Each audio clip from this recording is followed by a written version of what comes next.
Kerman eta eguraldia. Hau eguraldi aldakorra. Lehen goizean egundoko eguraldia eta dana Oskarbit orain euria hasi du. Eta ni aterkirik gabe.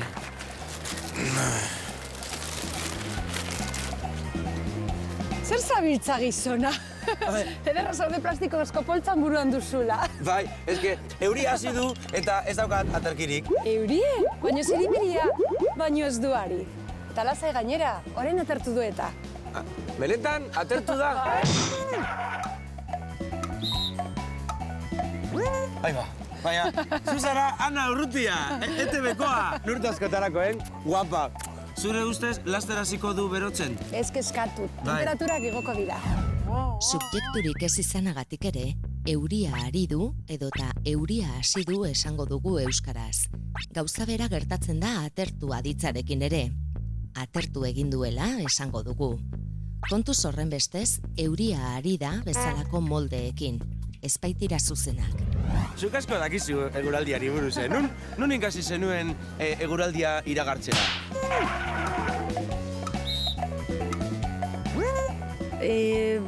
Euskal Telebistan, Andoni Aizpuruk irakatzi zidan, baina, surflaria naizenez, borrazka beti da ni gustuko izan ditut. Bai. Aizu, oraintxe konturatu nahi, zu ere euskalduna zara. Bai. Eske, nik beti telebistan ikusi zaitut, gazteleraz hitz egiten. Normala da, ETV-bin beti gazteleraz, baina euskalduna naiz, zu bezala. Eta nun ikasi zenuen euskaraz hitz egitera?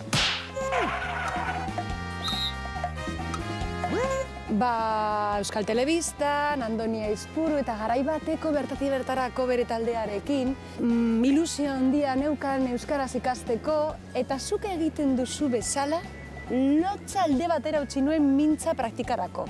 Hori da Kermen sekretuetako bat. Hori da, Kermanen sekretua, mintza laguna topatzea. Eta zu zer nola zabiltza, Kerman? Bueno, ni orain hazinez guztia nahazte.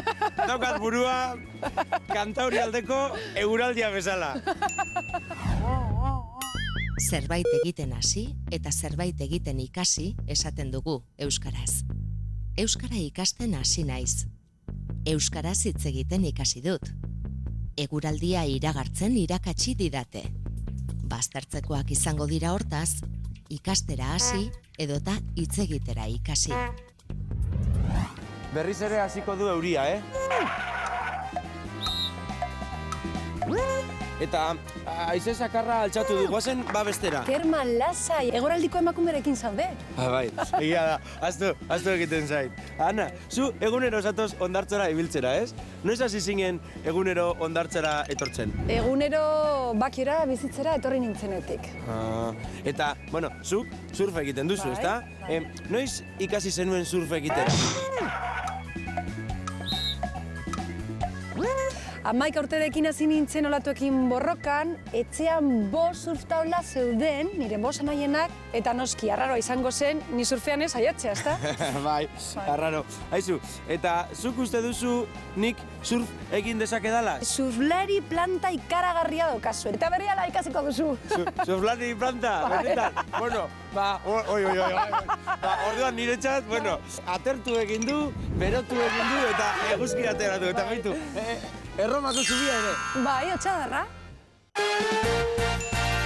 Gaur eguraldi kontuak izan dituzte izpide, Kermanek eta Ana Urrutiak. Eta honelako esaldiak bota dituzte.